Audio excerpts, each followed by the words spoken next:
This episode is brought to you by Progressive Insurance. Do you ever think about switching insurance companies to see if you could save some cash? Progressive makes it easy. Just drop in some details about yourself and see if you're eligible to save money when you bundle your home and auto policies. The process only takes minutes, and it could mean hundreds more in your pocket. Visit Progressive.com after this episode to see if you could save. Progressive Casualty Insurance Company and Affiliates. Potential savings will vary. Not available in all states. Listeners, are you looking for a shortcut to better auto insurance for you? Something that takes all the research off your plate, something that's easy, something that matches you at lower rates, something genius. That's where NerdWallet comes in. These nerds have already done the work for you. Just answer a few questions and ta-da, you'll be matched with top insurance providers in your area. Find the right rate for you today at nerdwallet.com. After all, using NerdWallet is more than just smart, it's genius. Not all applicants will qualify for the lowest monthly payments. NerdWallet Insurance Services, Inc. CA resident license number OK92033.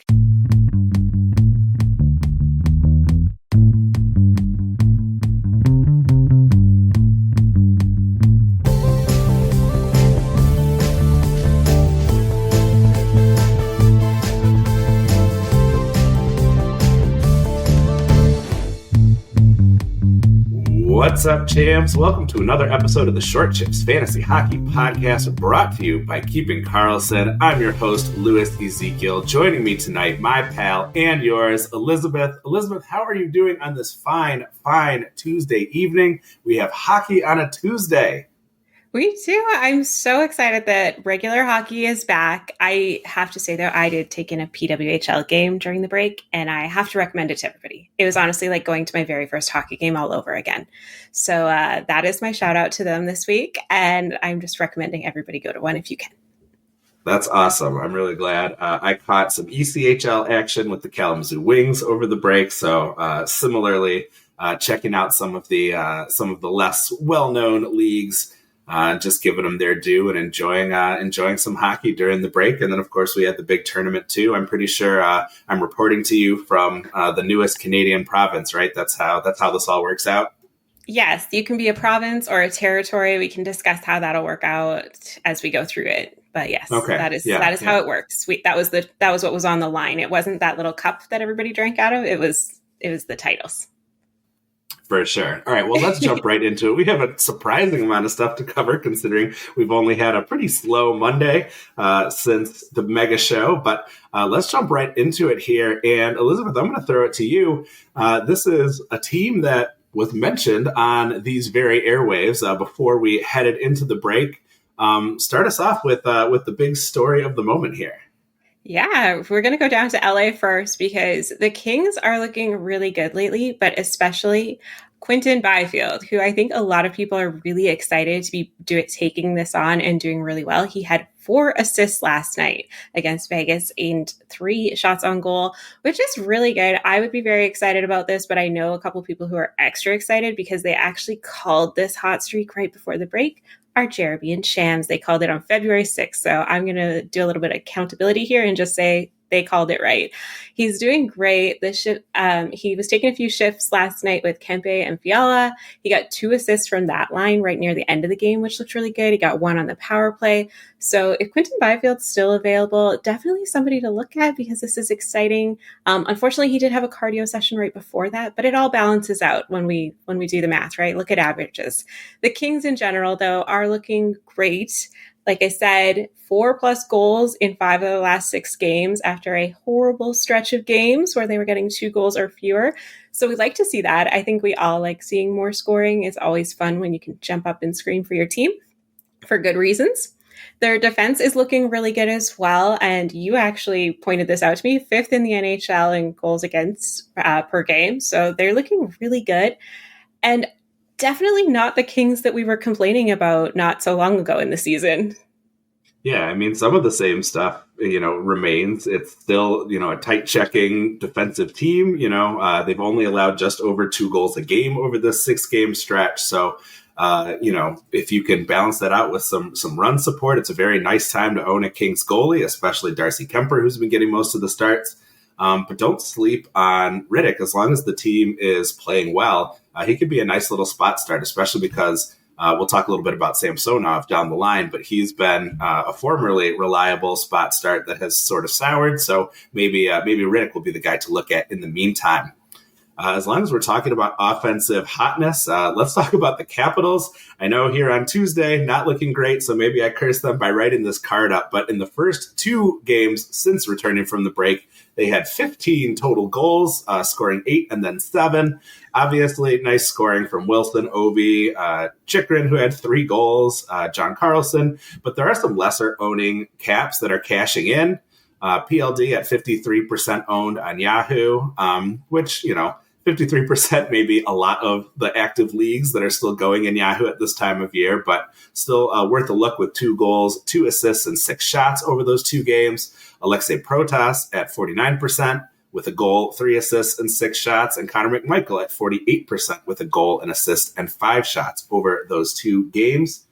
On defense, much more widely available, Matt Roy, 10% owned, 3 assists, a shot, a hit, and 5 blocks. Rasmus Sandin, very similar line, 2 assists, 1 shot, 1 hit, and 5 blocks over the 2 games. Not a great schedule for the remainder of this week, but you got to remember that coming up next week, there is a full-on Monday, Wednesday, Friday, Sunday streamagami for the Caps. So if you're starting to look ahead, consider looking at the depth scorers for the Capitals, because the offense has been hot. We'll see if they can scrape one by here in Calgary. But this is a group that I would be at least keeping an eye on for next week, if not sooner. And then you wanted to tell us about a big goaltending performance as well.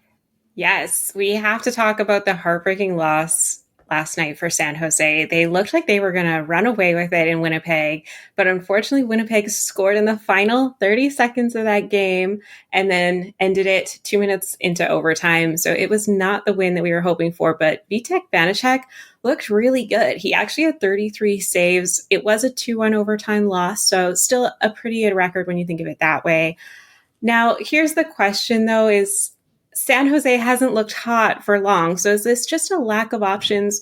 Or the bigger question here that some of us were talking about in the Discord is this a little bit of trade bait maybe? Because he's actually started 3 of the last 4 and his record is 0-1-2. He's got a 3.97 goals against average. He's sitting at a .871 save percentage. It's not great, but then Georgiev's not looking much better with an 0-6 since January 16th.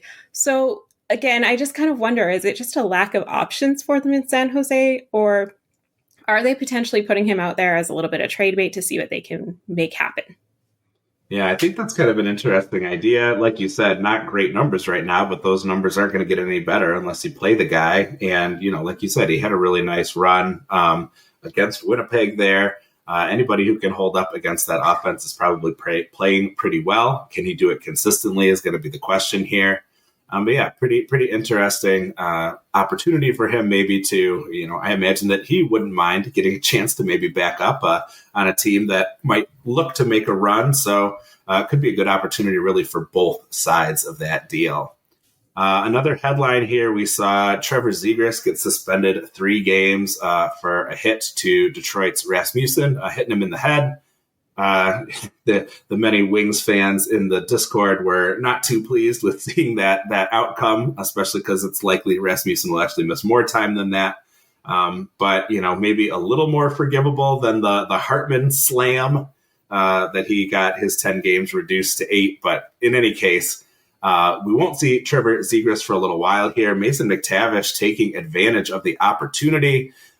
He took Zegras' spot on the line with Alex Killorn and Leo Carlson, and then he went ahead and grabbed that spot on the top power play as well and converted with a goal here. And in fact, that power play one of the power plays. I will admit to a little bit of a blind spot about who's on which power play in Anaheim, but I'm guessing that if Minchikov, who's been benched a lot, and Isaac Lundestrom participated, that might be power play 2. But 2 power play goals for the Ducks here tonight, and a nice goal for McTavish in his first spot filling in for Zegras. So if you would like to maybe think about grabbing McTavish for a couple more games, he is getting a nicer spot for the moment during this suspension.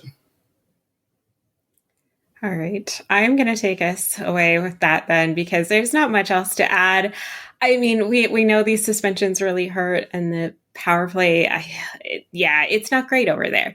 So I'm going to take us away and talk about another area that's a mini headline of not greatness, and that's the Utah goalies. I'm pretty sure we talk about this at least once a month, but hopefully we're starting to see some decisions being made there in Utah. We've got Vejmelka and Ingram who've been going back and forth, but now today we've got Vejmelka with his second straight start tonight.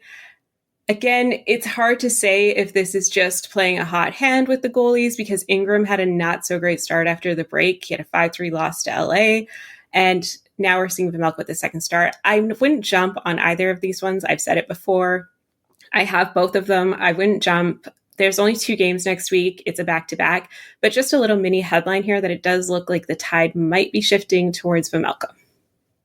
Yeah, this is one where I really like these guys as potential, streams, because if you can get a guy who is like more like a 1A, 1B than a true backup in a stream, that's always a nice move. I often look at Money Puck to see what the odds are of getting a win according to their metrics, just to kind of make a pick there. So, yeah, I think nice streamer opportunities, but tough to hold, as you said. If Vejmelka maybe is starting to get, like, my threshold is pretty much 2/3. I want to see my goalie getting 2/3 of the games, or else I would consider him, ready to be a potential drop there. So that's what I would be looking out for either Vejmelka or Ingram to emerge getting that kind of start. And if they don't, then I like them for spot starts. And I would, like I said, watch Money Puck, see how those matchups look. But otherwise, I think it makes sense to be fairly cautious there, as you recommended.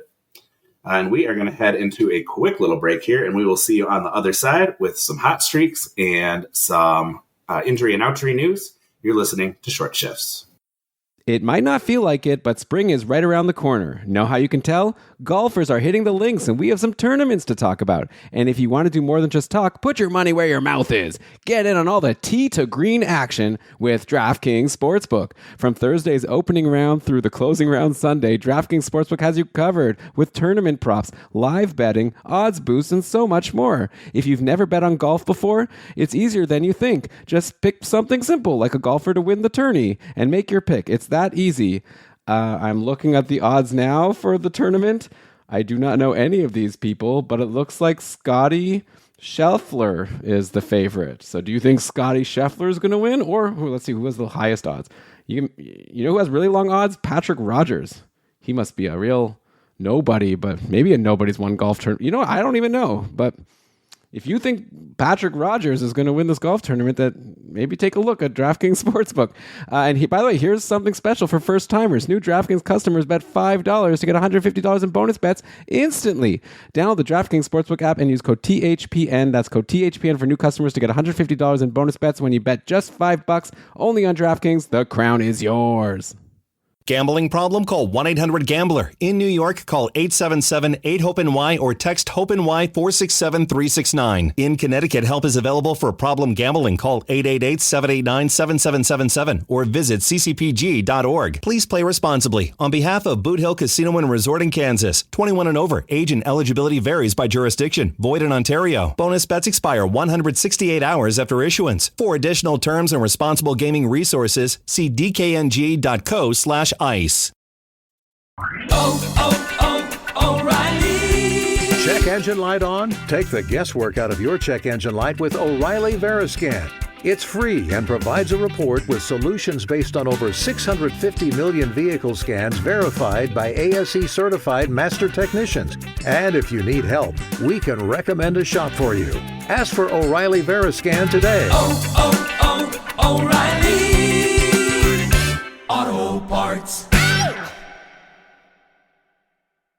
If you're a facilities manager at a university, you know students rely on the cafeteria for breakfast, lunch, dinner, and the occasional late-night snack. So when a dishwasher breaks down and dirty plates pile up, the mess hall can turn messy in the blink of an eye.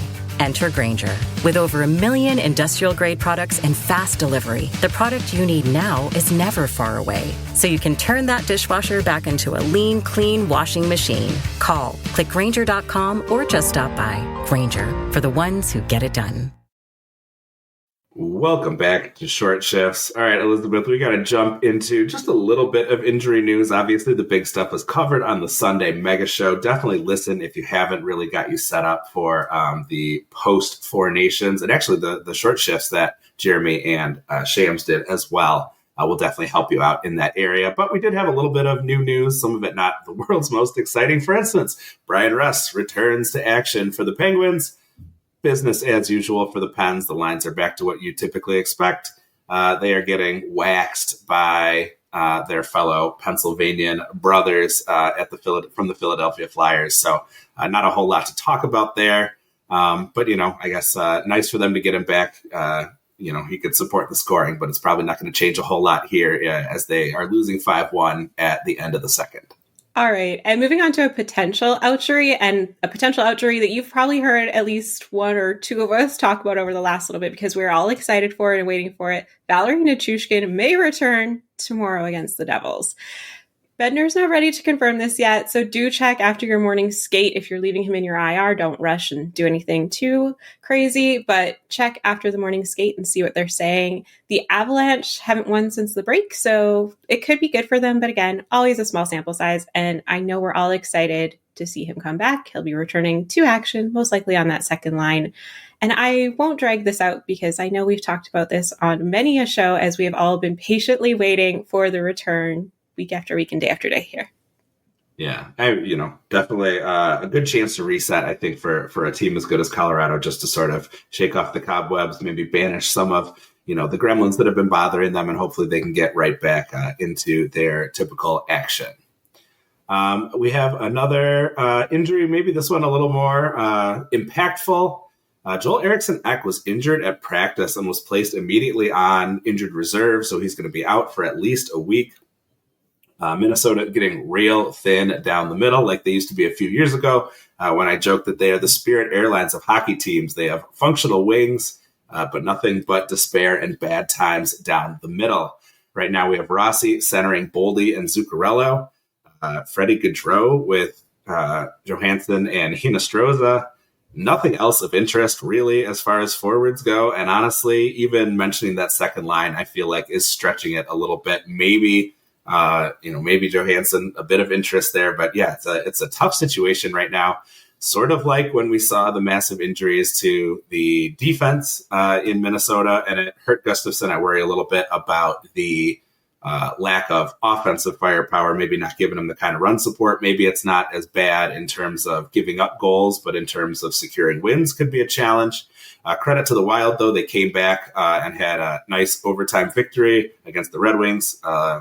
Maybe mostly self-inflicted by the Red Wings, and they are up 2-0 here today. So, I'm giving him a hard time, but after one period, Gustafsson has held strong. So, not much to say about that one. It's a tough situation. It probably means that Johansson might get some power play one time, but not a guy that I'm super excited about. And mostly, I look at this as the kind of injury that hurts the team in general, as opposed to something where someone is getting an opportunity that is going to be fantasy relevant and useful for you. Let's jump into some hot and cold streaks. I'll get us started with just a quick one because this guy was well discussed in the Sunday show. But Mason Lohrei, 2 more assists on Tuesday and still a period to go. He's taken 5 shots on Tuesday as well, got a couple blocks, just really stuffing the stat sheet for the folks who ran out and joined him. I wish I had done so because then my opponent would not have.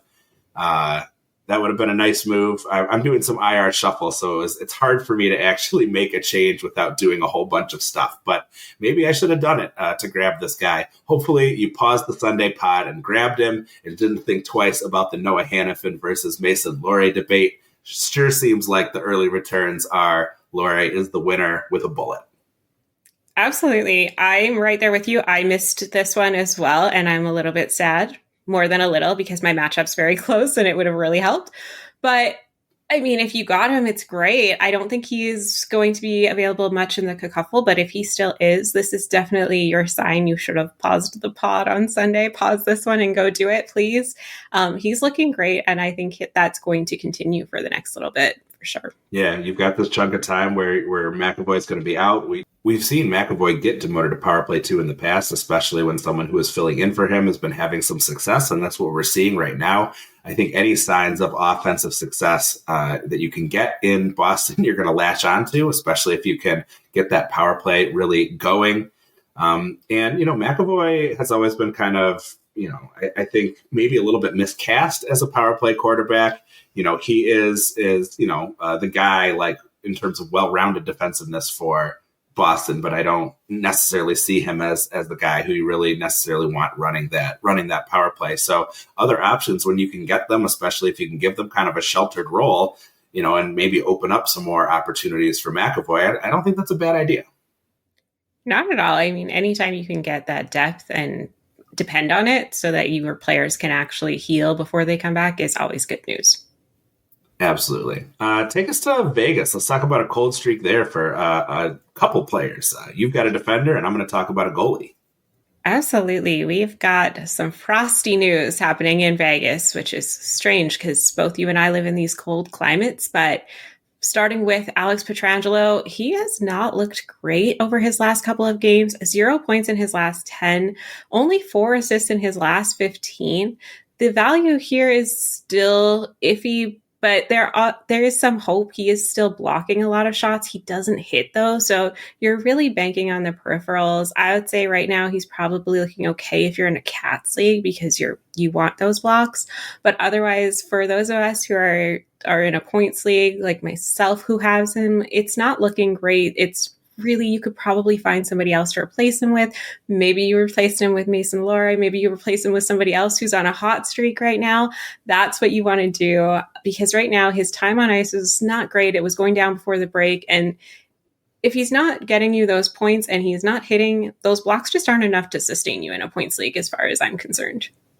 Yeah, I mean, not for nothing, but, Jared Spurgeon is out there and he's good for a couple, a hit and a block a game. And he's been playing on that top power play and has been having some success, at least racking up some assists. That might be someone that I would look at maybe over Pietrangelo. And, we thought that maybe Vegas had an embarrassment of riches of fantasy relevant defensemen with Hannafin and Shea Theodore and Alex Pietrangelo. But yeah, they've been surprisingly ineffective for fantasy purposes so far. So not ideal. And then another guy who had spent a lot of time this season as a really effective fantasy plug-in is Ilya Samsonov. After 7 straight quality starts over his last 7 starts, he has just 1 quality start and 3 really bad starts, including Monday night against the Kings. They were the victim of this new hot Kings offense. He has been averaging 1.25 goals saved below average per game. So he's allowing an extra goal and a quarter compared to what an average goalie would typically allow, given the shot difficulty that he has faced. Not ideal.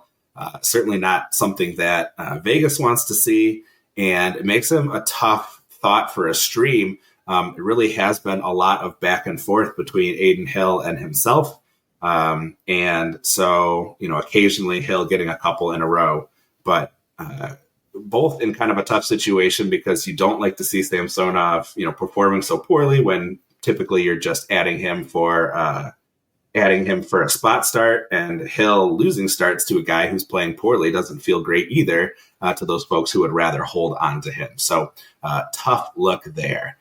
And then we'll head over to Seattle. You got a fun hot streak right here for the end. I'm having less fun with it because I am facing off against this guy, but that is oftentimes a recipe for a hot streak, right? So tell us who you like in a Kraken uniform, Elizabeth. Yes, I have to call out Shane Wright here. He's looking really good. He's had 5 points in the last 3 games, 12 in his last 10. And this is all while he's only getting 12.5 to 15 minutes of ice time. So he is making the most of his time out there, and he is making sure that people are noticing him and seeing him.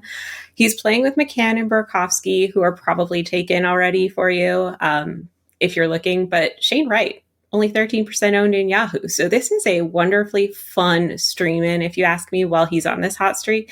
Unfortunately, his schedule is going to make this one hard. The Kraken are off after today until Saturday, and then they're followed by a rough week next week with a Tuesday, Thursday start. But like I say, if you can fit them and you're just looking for one person, you got a minor injury or something, a same day injury, this could be really fun. And I would highly recommend jumping on the bandwagon because it's always fun to cheer for the underdog. And I feel like if you're only getting 12 minutes, you're the underdog. Yeah, he has been really, really efficient with the time that he's been playing. For contrast, I've had Chandler Stevenson on my lineup who's getting like 20 minutes a night and doing absolutely nothing with it. So, cool that Shane Wright is really showing that he can thrive, and hopefully it leads to an opportunity for him down the line. Elizabeth, nice work. We really burned through some great content here. I hope that you all enjoyed the show, and thank you for joining us. If you enjoyed it, please consider joining the Keeping Karlsson Patreon group at keepingkarlsson.com/patron, where super supporters receive ad-free episodes, and you can interact with Brian, Elon, Elizabeth, and I, the rest of the Short Shifts crew, and hundreds of other talented fantasy managers on our active Discord server. Definitely check out GameDayTweets.com, for finding out where Val Nichushkin might be deployed or that sort of thing. Get all the best info from Twitter without having to slog through the rest of the site. You can search team by team. You can do searchable tweets by player name. Elon is always adding great features over there, and he and Shams always are keeping it updated so you can get all the best information.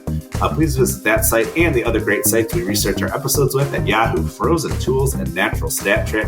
Our intro and outro music was created by Pat Roach, and until we see you next time, play smart and keep your shifts short.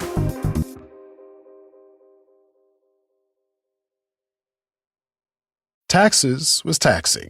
Now taxes is relaxing when you file for free. I can file for free?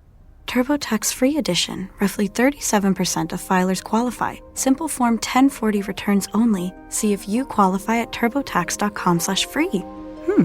I can file for free. Now this is taxes. File for free with TurboTax Free Edition and get your maximum refund. No schedules except for Earned Income Tax Credit, Child Tax Credit, and Student Loan Interest. See if you qualify at turbotax.com/free.